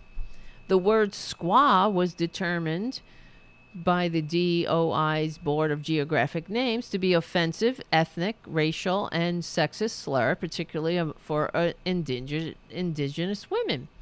Why are you so triggered by that? Yeah, okay. They're upset. The whole world's going to pot because we are, evolving. Everything. Look, right here. Democrats pushed their U.S. Senate nominee in South Carolina to quit after racist remark about white people. Another one about climate and alarmism. Another one about racism. Ugh.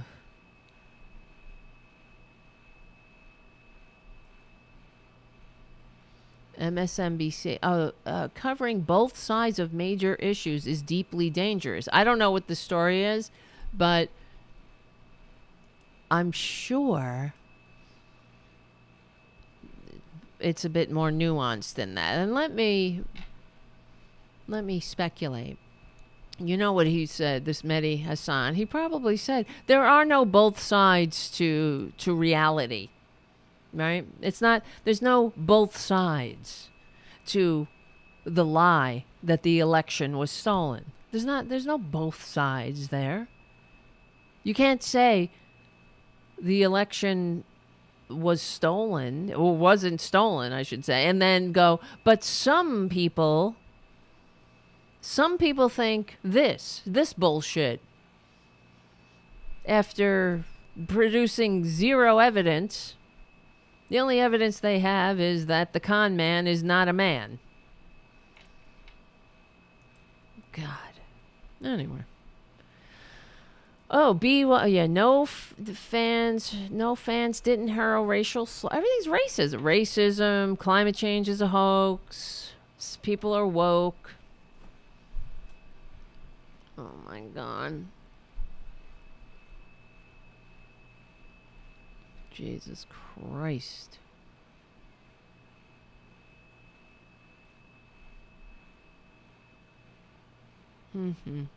Almost 40% of college students feel uncomfortable sharing controversial opinions in class. That's from because Republicans are being picked on. And what's your controversial opinion? Could that be, I don't know, Mexicans are rapists, and they're bringing guns, they're rapists. Some of them, I think, are good people. That's your controversial opinion? Well, if you're uncomfortable, that's not on us. But I thought you weren't snowflakes. You're allowed to have your controversial, meaning racist opinions, but we're allowed to have an opinion about it and have a response. All right, let me get back to this other article. about how Biden is, everybody's mean to Republicans, and it's so ridiculous. They don't, do they ever look at themselves? The fact that they have the balls to tweet things like, this is the most divisive administration in American history, says everything we need to know. They don't even, it's not accompanied by a laugh track, and it should be. They're not saying it with a hint of irony, or they're not rolling their eyes about it. They're saying it for real. They think that. They actually think that. Because Trump is allowed to be a buffoon. Could you imagine? I mean, anything. Take anything he said. Imagine if Obama talked about the size of his dick. What the fuck would they do? No problem there, I assure you.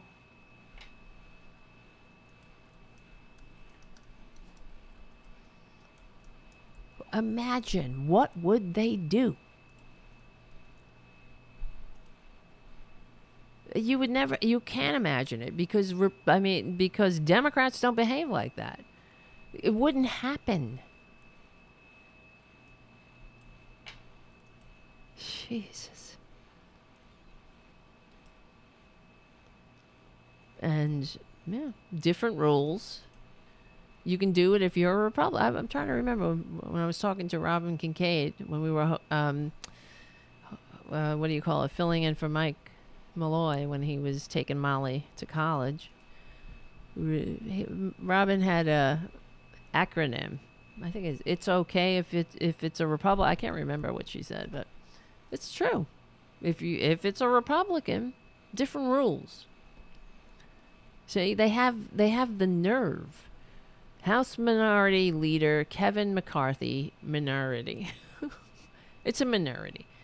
Even demanded an apology after Biden said MAGA Republicans embrace semi-fascism. Then came last week's fiery speech. Okay, yes, I already read this.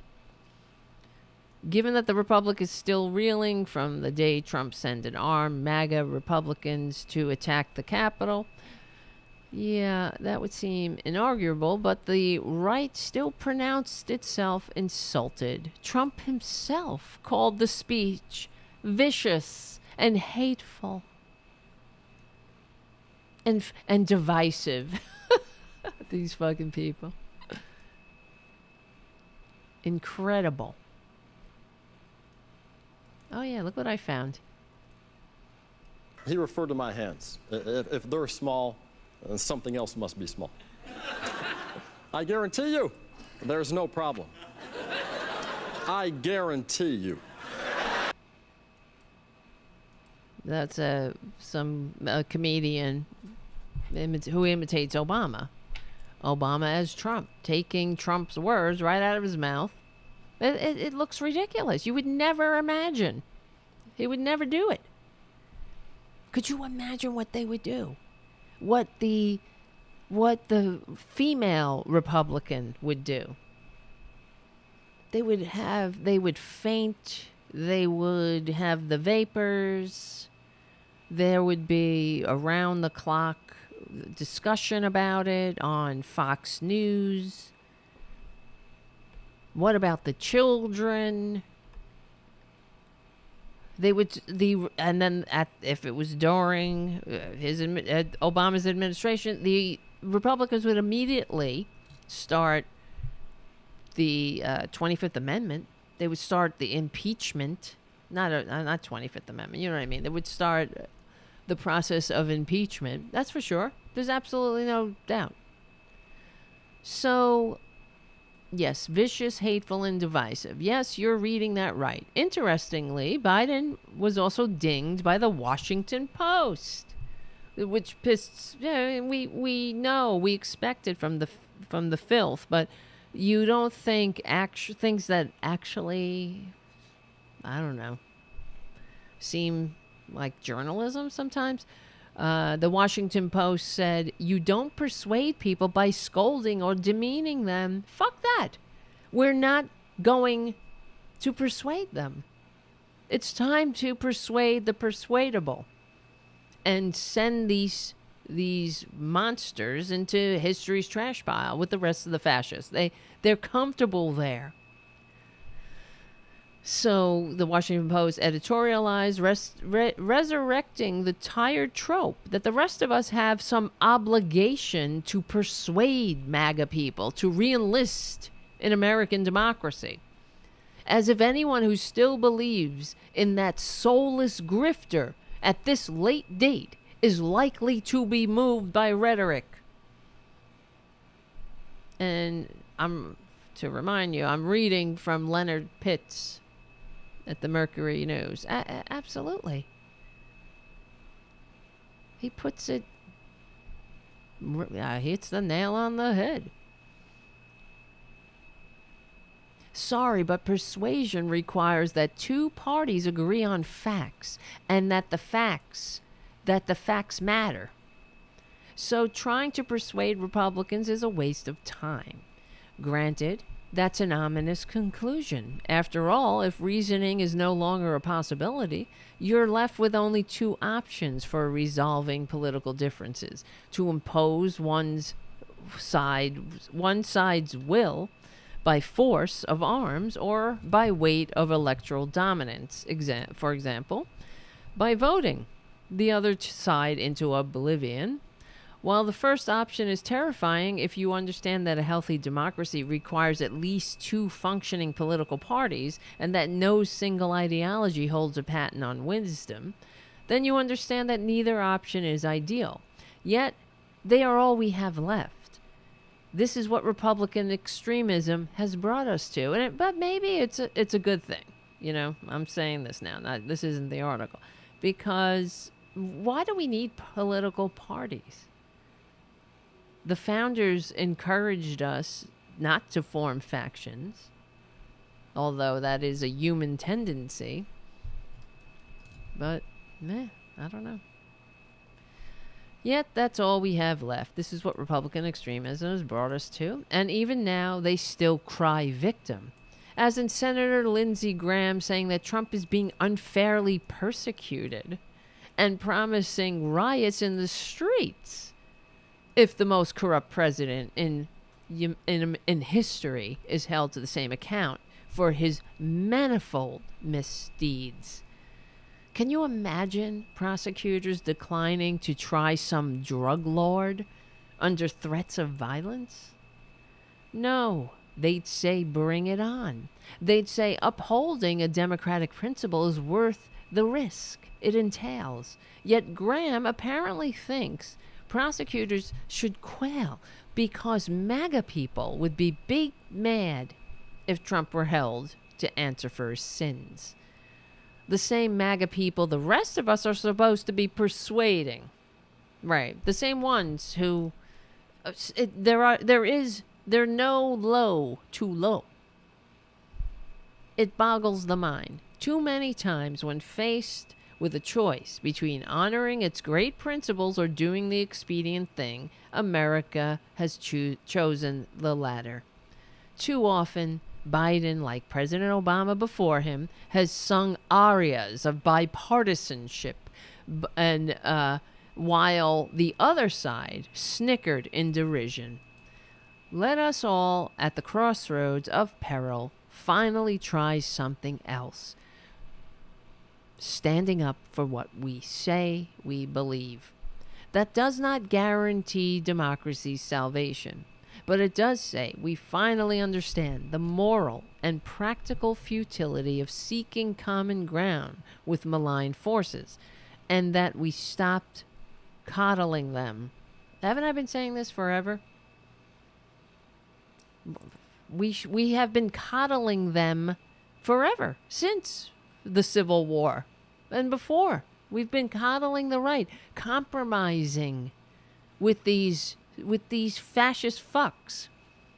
Every compromise against decency, dignity, democracy, and humanity is only prolonging the inevitable. All the compromises that allowed slavery to continue. Eventually brought on a civil war. Compromise. You don't compromise with evil. You don't compromise with the right side of history. You don't compromise about decency and democracy and humanity. What's the compromise? So the writer Leonard Pitts continues, the step one is to call them out. Thankfully, something Biden is doing now. MAGA Republicans think he's mean. Frankly, he's been just barely mean enough. Just barely. He needs to get more mean. That's the end of the article, but I added that. It's true. He needs here's Biden the other day. I mean, when was this? I don't remember. But Republican. Not a single one, House or Senate, voted for that legislation. We also passed once-in-a-generation investment in our nation's roads, highways, bridges, railroads, ports, airports, water system, high-speed internet. We got a little help from Republicans, but not a lot, but enough to get it passed. But the truth is, there are a lot more Republicans taking credit for that bill than we actually voted for it. I see them out there, and now we're going to build this new bridge here. We're all for it. And by the way, this new road, and we're going to have an internet that's going to be all the way. I love them, man. They ain't got no shame. They don't have any shame. That's how you got to do it. He's still being nice about it, but he's got to be him, I suppose. More of that, please. Stop with this sing-song about bipartisanship with a bunch of traitors who literally sent a mob to the Capitol. They're never going to be persuaded. When Lee sent home the Confederate Army and not Lee, and Grant sent home Lee and the Confederate Army without consequences, he said, "Go home and be good boys." That's why we're here today. And then they were allowed back into the Senate and into I remember reading something about the Confederate senators returning and House of Representatives returning to governance, and the union people, the unionists, the people who are on the right side of democracy, right side of America, right side of patriotism, we're like, the blood isn't even dry on our boots, and these people have the nerve to come back with their heads held high, then with no apology, no shame. Ridiculous. And they're only getting worse, which goes to show you how desperate they are. They know. They've always been an outlier, you know. They've never been a majority party. They're not. And now every time they lose, it's a lie. I mean, it's somebody cheated them. That's what it is. They lie. Here's Sarah Palin. That harms the entire nation. So I think the entire country should be angry at what's going on with this establishment system. And it was the political establishment that created this system with the ranked choice voting, and without encouraging the other Republican to drop out once he got thumped 3 times. Others should be outraged about what's going on here, because our system is harming the rest of the U.S. Yeah, it's harming. We should be outraged. Whenever we lose, I can't just bow out gracefully. I have to say I was cheated, and this hurts America. It's really not. I wasn't the one cheated. You were cheated. I didn't lose this race. You lost the race. Because this really harms when we do something good. When we can't be freaks and geeks and ghosts of the Gilded Age and divisive racists who give press conferences in front of turkeys being beheaded. You know, that harms America. Guys, Thank you for hanging out. We will win. We're on the right side of history. We're on the right side of decency, dignity, and democracy. This is Unapologetic Liberal Talk with Tarabuster. Tarabuster with Tara Devlin. Become a patron at patreon.com to keep the real liberal media going and growing. We stick together. We win. My name is Tara Devlin. I'll see you soon.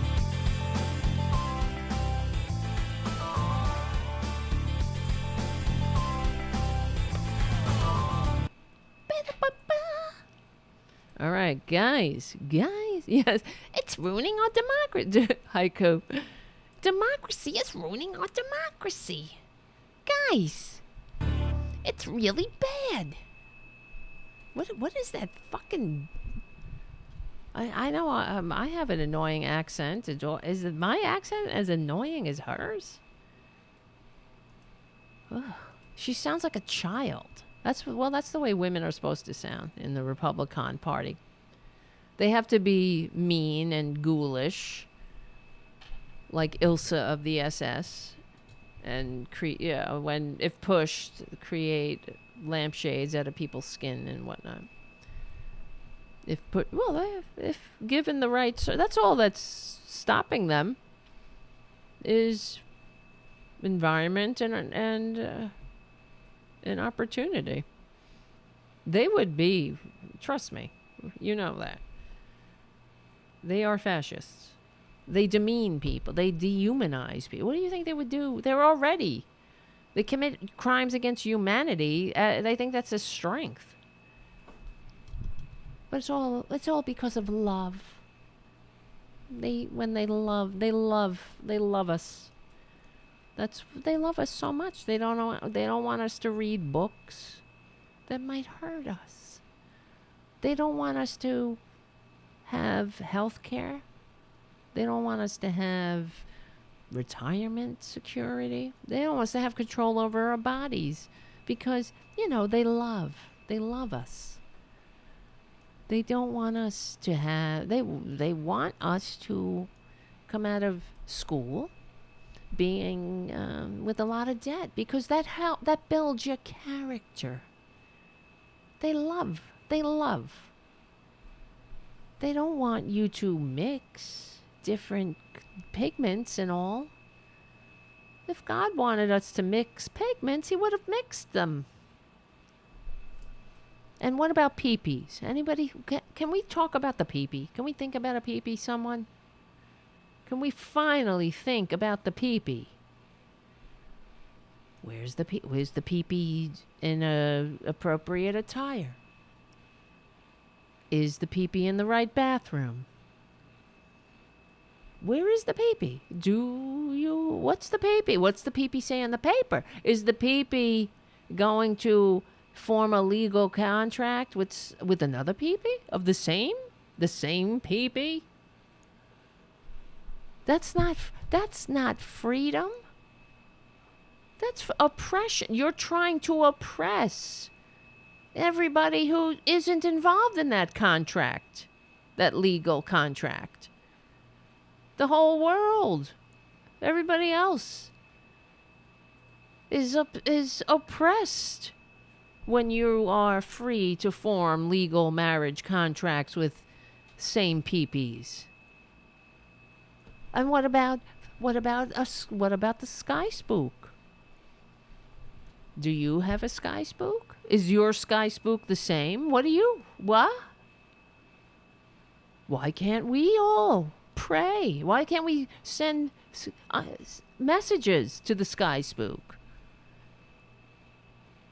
Any day, anytime. We should all stand together and speak to the sky spook at once. Because that's freedom. You're free. And people who don't want any looking at any ancient book of faith, you don't need to be reading books about people who have peepees in different places that, like in a bathroom that maybe they don't like. God. They have a peep. They're born with a peepee. That's the way God, the sky spook, made them. Like, I don't know. I always find it funny too because they're God, sky spook made these fucking eyes of mine. I don't know. I had a little intervention. Right? Sky spook. Sky spook doesn't make mistakes. I guess nobody should be wearing glasses. Oh, God, I hate them. Guys, listen. La,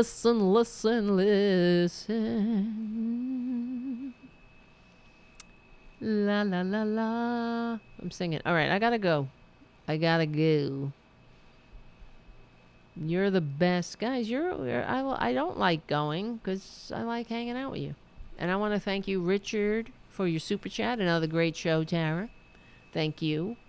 Another great Richard W. super chat. And another great Jim super chat. Thank you, Jim, for your super chat. And thank you, Matt M, for your super chat. Anybody else want to help the show? Become a patron at patreon.com/Tara Devlin. Keep the show going and growing. I'm not sure about this week coming up. Let's see. I will try to do a show during the week. I've been falling off the schedule. These past couple of weeks have been a little nutty. Let's see how... I don't like that. I don't. Okay? I know. Let's try. Let's try to come back Wednesday night. Let's see. Let's see how it goes. Or maybe Tuesday. I don't know. I have to see what's happening. These fucking kittens. These kittens. I got some snakes. I got some kittens who think they're snakes in the bedroom. Very hissy kittens. They're getting better though. Hopefully, I don't know how long they're gonna be here. They're a pain in my ass. But it's only temporary. They are a pain in the ass when you don't feel good and all you want to do is sleep. And they're howling because they're scared. I feel bad for them, and then they shit, and you got to get up right away and change it because you can't. I don't know how they make such. It's like Steve Bannon took a shit in there sometimes. That's what Steve Bannon. Could you imagine him? Could you imagine what comes out of him? Ugh. But I don't know how kittens are so small and so cute, and they stink. They stink so much. They stink. All right. Tara the cat lady. I know. I can't help it, Errol. It happened. It just kind of happened. It really did. I love all animals. I do. If I had a lot of money and I lived in a house, we'd have a lot of animals. Dogs. All kinds of animals. What else? What else are there besides dogs? Cats. Any animal. I'd have a big farm with all kinds of rescues. Horses, cows, pigs. Right, honey? Right, little one? All right, I'm talking to Tara Jr. Look how cute he is. He's giving me his paw. You know why? He wants a treat. All right, listen, guys. I gotta go. I gotta cut this show down for Progressive Voices. Whether they use it or not is another story. Guys, thank you so much for hanging out. Remember to tell 2 people about the show. Whatever. Everybody knows what to do. I'm tired. I'm tired of talking about it. If you can, become a patron at patreon.com/Tara Devlin. And if you want, somebody sent me a message on the Patreon page saying, I want a mug, but they didn't give me their address. You gotta send me a private message, or email me at tarabustermedia@gmail.com. And you have to give me your address, my friend. How can I send a mug? I can't send a mug to every person on the planet and hope it gets to you. So, all right, my friends, I gotta go. I have a headache. My neck hurts. I feel like shit. I'm tired. I'm cranky. You know? And, yeah, that's it.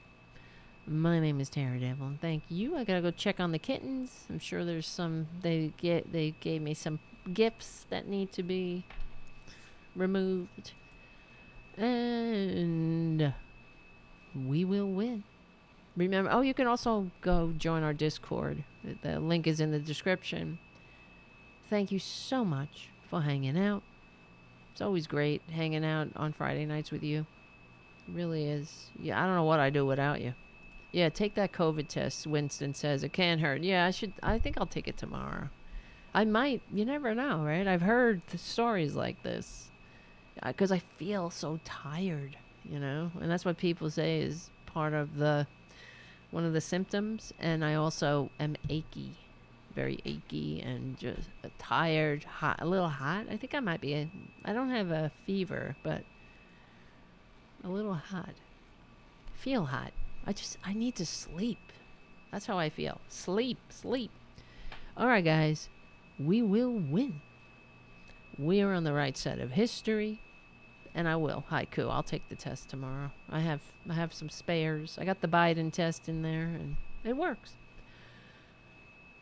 We're on the right side of decency, dignity, and democracy. Nice to see ya, Trucker John. We stick together. We win. Thank you so much for hanging out. My name is Tara Devlin. I'll see you very soon.